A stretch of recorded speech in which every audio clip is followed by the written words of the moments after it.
As a reporter, I've traveled the Middle East for many years. It's an area that has always fascinated me, but in my work, I've mainly covered its war zones, its crises, and its tragedies. This journey, which takes me down the Silk Road in the footsteps of Marco Polo, gives me the opportunity of exploring the great historical and cultural significance of this part of the world, its ancient melting pot of peoples and civilizations that have contributed so much to our own.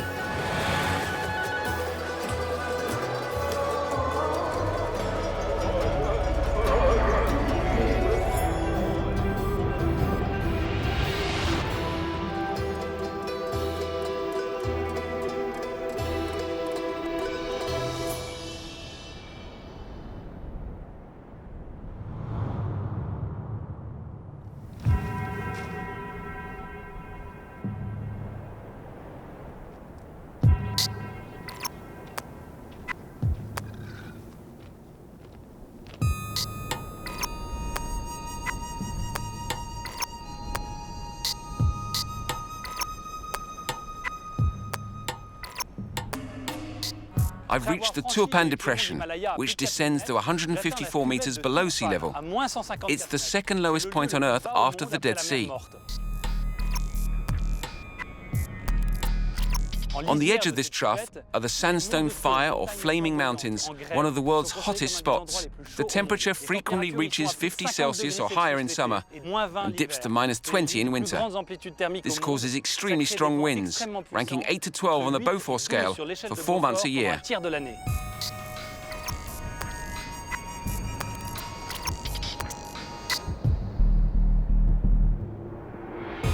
The Oasis city of Gaochang was an important trade center on the northern branch of the Silk Road, which skirts around the Taklamakan Desert, linking Kashgar to Dunhuang, the starting point of the Great Wall of China. Despite the extreme climate on the edge of the Gobi Desert, the Turpan Depression has been known for its agriculture for millennia. Since ancient times, the main crop has been grapes. This area is home to China's Uyghur ethnic minority, a Muslim people descended from the ancient Turkic tribes of the steppe. Assalamu alaikum. This is my neighbor, Assalamu alaikum. and she's the mistress of the house. Ah, dumplings. Are the raisins up there? That's the loft up there. Let's go and see.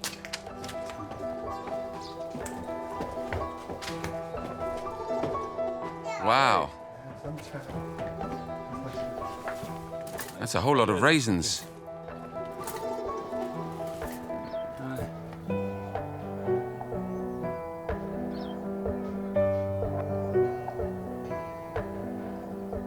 Can I take one?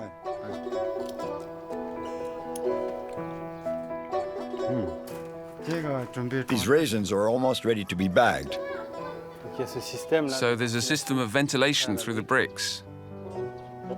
Okay, right.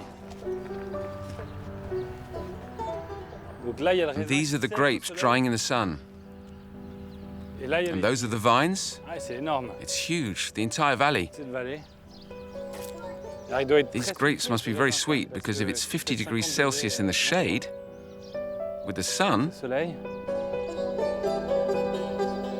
the grapevine is a type of liana that thrives in difficult conditions.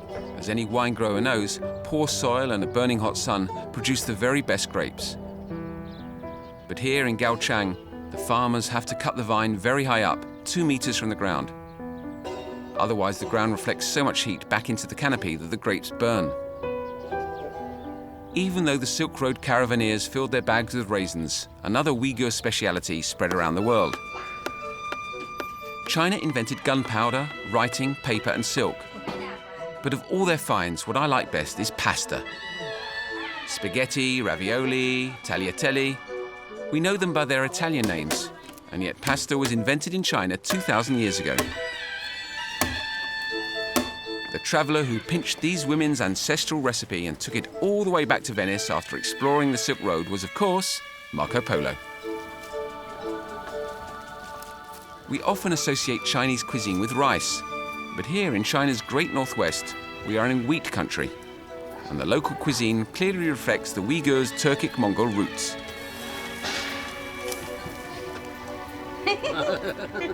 Lift your head up high. From their nomadic origins, the Uyghurs have kept their incredible sense of hospitality. Sit down and eat quietly.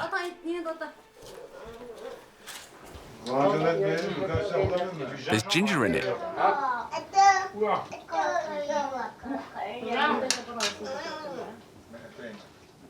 There are slices of ginger.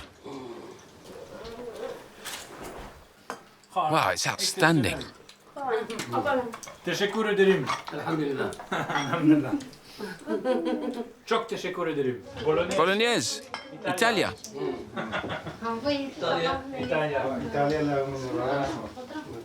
Incredibly good, really delicious. Rahmat.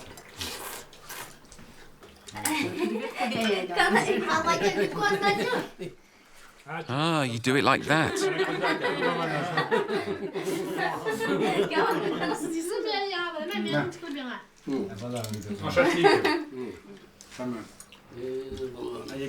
Ah, Genghis Khan is having another. Go on, Genghis Khan, eat it. He's devouring it as if he was going to conquer half of Asia. He's strong, this kid. Very strong. Where the villagers' vines now grow, there once stood, in the days of the ancient Silk Road, a very imposing city, nicknamed the Brilliant Pearl of the Caravans.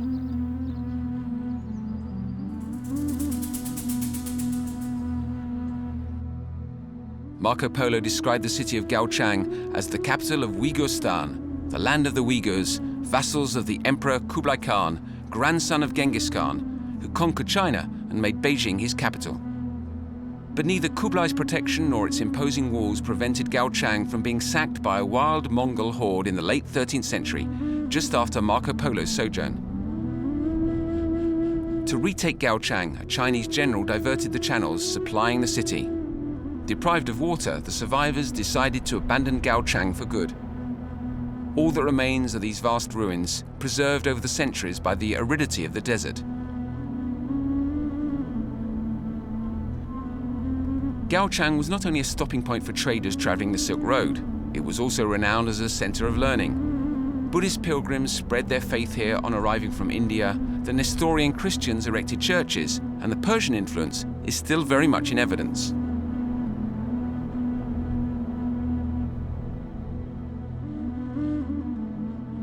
Huge Manichaean frescoes have been found here, founded by the Iranian prophet Mani. Manichaeanism saw the universe as a struggle between good and evil. At the time when Manichaeanism was flourishing here in China, it was stamped out in France around Albi with the suppression of the Catars.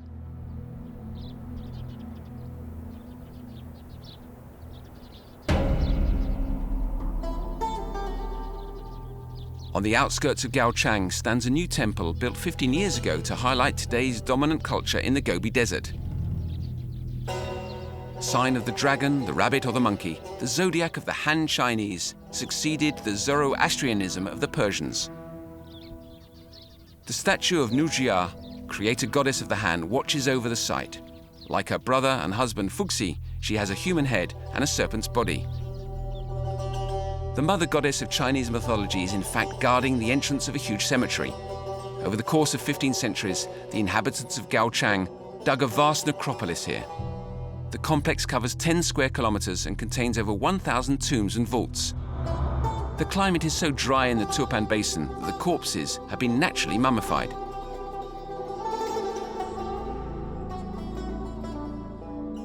The remains are often those of Han settlers, evidence of 2,000 years of Chinese efforts to include the Gobi in the Middle Kingdom.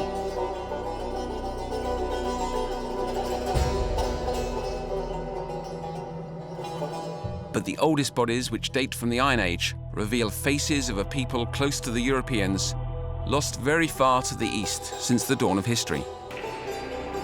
Unlike the mummies of the Egyptian pharaohs, these men and women were not embalmed. They never asked to appear immortal. Maybe it's better to let them rest in peace.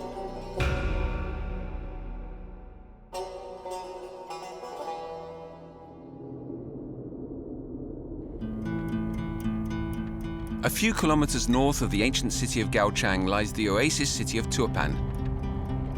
This caravan stop has regained a degree of prosperity thanks to oil drilling. It's evident at first glance that the central government in Beijing is investing massively in the region. And yet traditional China is still very much in evidence in the city's backstreets. Among other things, the bazaar sells mante, the Asian dumplings found all over the steppe from Ukraine to Mongolia.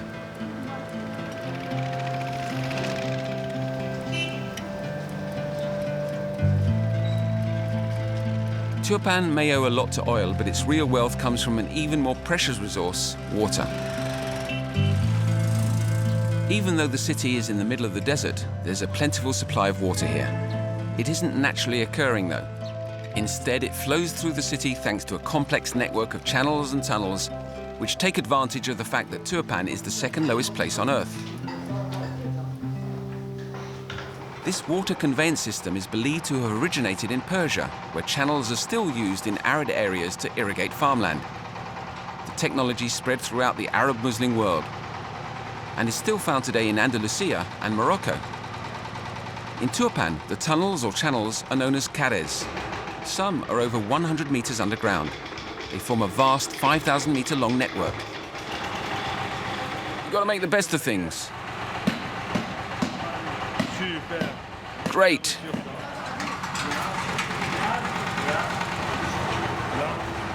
According to custom, each street clubs together to pay for maintenance work. When work starts, the owner of the house closest to the site treats everyone to roast sheep.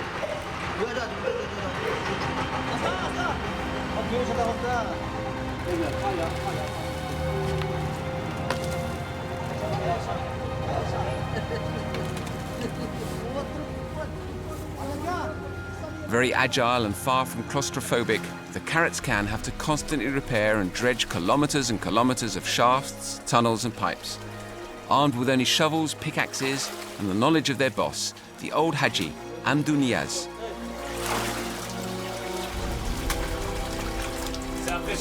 It's really impressive because this technology is over 3,000 years old. The system is known as a kanat in Iran. It's spread across the Middle East, Central Asia, as far as here, on the edge of the Gobi. The Uyghurs call it karez, this system that taps into subterranean water here at the foot of the mountains and conveys it to the Turpan Depression, creating the Oasis.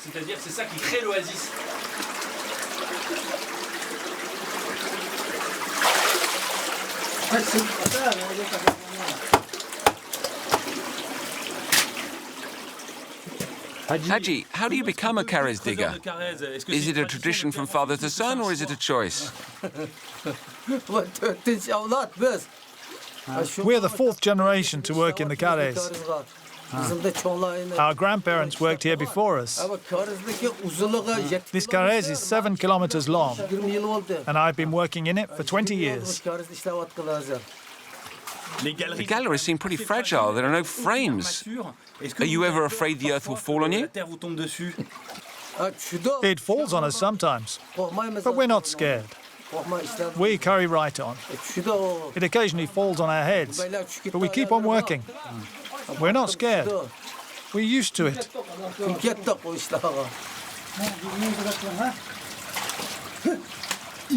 What are you and your team actually doing?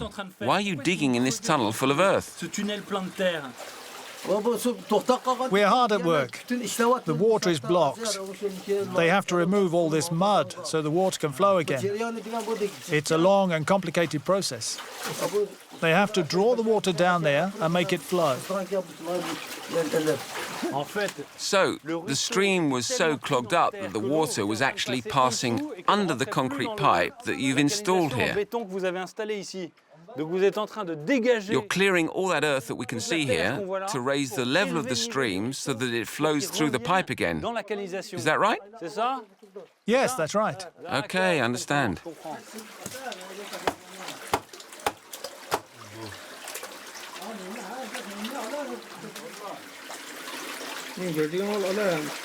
Ah, that's it. The water is starting to flow on the right there.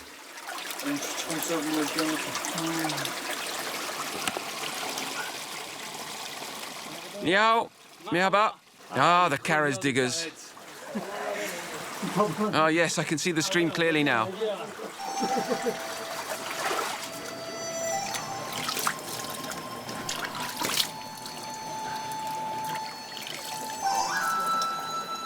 Tastes good. It's spring water. There's a second hole here.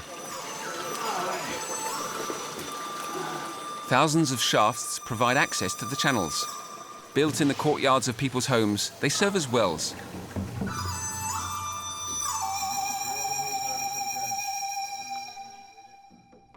Turpan's water made it possible to farm the land and build a civilization.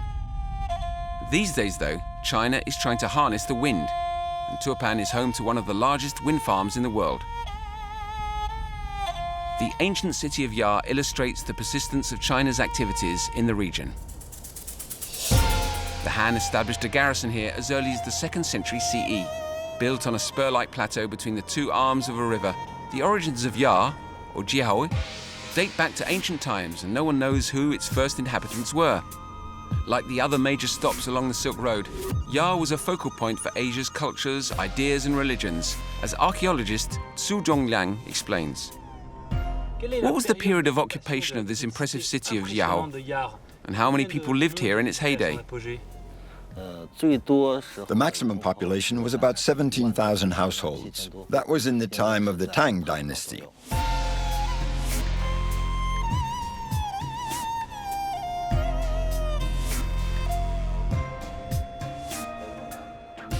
Almost 2/3 of Ya are troglodyte dwellings, and yet, at the same time, the entire city is made of this sort of very porous earth. Is there a link between the two? The architecture of Ya is made of earth. There are sandstones throughout the year. Sand is deposited in the depression and it forms a layer of sediment or soil known as loess. This loess is very compact and easy to dig and build with. Turpan has always been a very hot region, and it's obviously cooler underground. So the people of the time began to carve out the city, resulting in this very distinctive architecture. The particularity of dwellings carved out of this type of soil is the deeper they are, the more recent they are, while those closer to the surface are older. It's very different to archaeological layers. The city's architecture results from these different factors, that is, the climate conditions, the search for coolness, and the existence of a geological depression. For the Chinese authorities, Ya is an important archaeological and tourist site, as it highlights the centuries-old presence of the Han in some parts of the autonomous region of Xinjiang, alongside the Uyghurs and vast Tibetan kingdoms. The city is also a Buddhist treasure trove. This 15-meter high brick cone is one of China's oldest stupas. Ya was a major center on the Silk Road, particularly for the propagation of Buddhism. How did it reach here and why? In the 4th century, there were already many temples here. Buddhism reached Turpan through trade-related activities. East to west and west to east communication did not only concern trade, but also the dissemination of cultures and religions.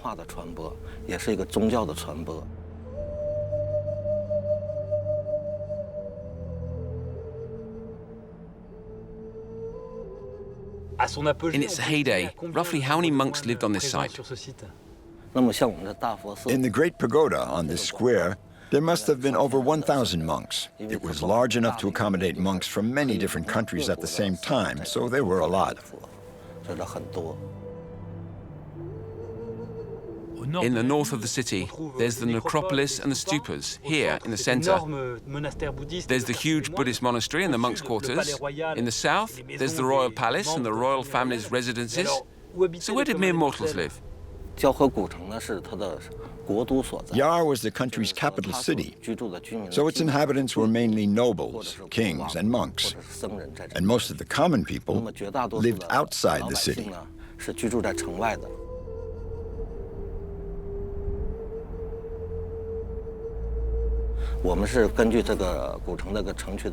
If you look at the layout of the citadel, you can make out the residences of a few important families. Between them, there were streets connecting the houses to one another. But at each crossroads, there was always a pagoda.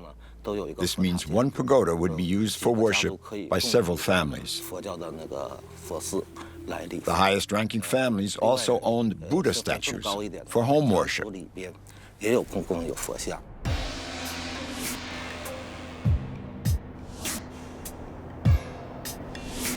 When you walk around Jiaohe, you get the impression time suddenly stopped from one day to the next, as if a natural disaster had struck the city, like in Pompeii. But what actually happened? Why has everything disappeared? Around the 13th century, during the Mongol conquests, Jiaohe was destroyed by war. And after the war, the city's old wells, about 300 wells, were practically all abandoned because they'd either dried up or were full of corpses. And it was impossible to go on living here. Outside the city, water was still accessible, and so the inhabitants chose to move there. As a result, the city was gradually abandoned. Jiaohe may have been swallowed up by the desert, but Xinjiang's present capital is booming. Urumqi has a population of 2 million. By Chinese standards, it's pretty small, but this city on the edge of the desert sees itself as a cosmopolitan metropolis.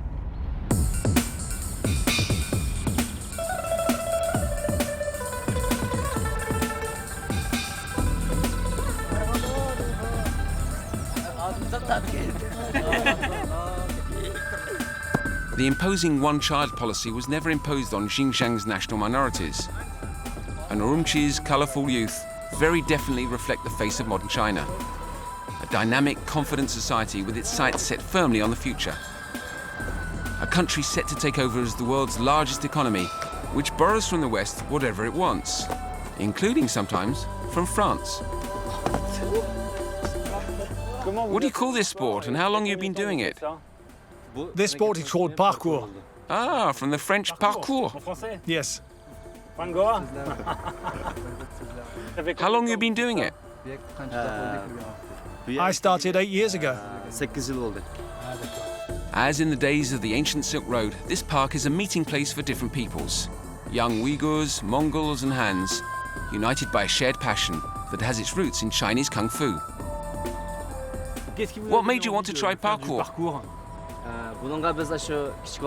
I loved running around as a kid. I really enjoyed weaving in and out of people. When I was older, I saw a French movie called Banlieue 13, and I learned all the moves I'd seen in it. So, as I understand it, parkour or free running combines Chinese martial arts and French or rather Western influences. I think the very swift, abrupt movements probably came from the Chinese tradition. Bruce Lee said, "Be water." Our course is like water. It's fluid, it flows. And in Western culture, they probably have that too. Frenchman David Bell said that parkour and Chinese philosophy was an obvious match. I don't think parkour is a combination of Chinese and Western cultures, but an obvious step in the evolution of humankind, in my mind anyways. From Kung Fu to the yamakasi of the Paris suburbs, the sport of parkour is a wonderful contemporary example of the dialogue with the West, which has always characterized the Gobi Desert region.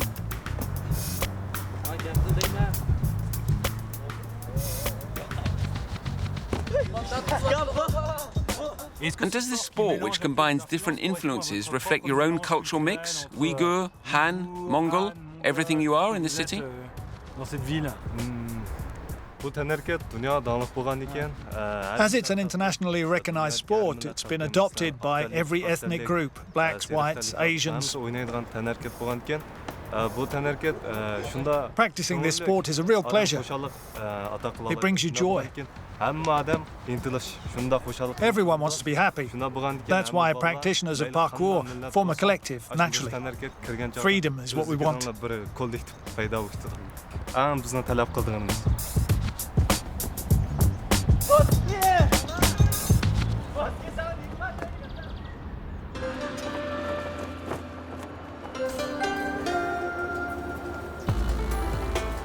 Prosperity versus freedom. That's the premise of the People's Republic of China. The regime wants to ease separatist tensions in Xinjiang at all costs. Beijing is investing massively in the region's development and plans to improve its connections with the rest of the country, in particular thanks to this brand new high-speed rail station. The high-speed rail line is part of a multi-billion yuan project. A project aptly named the New Silk Road.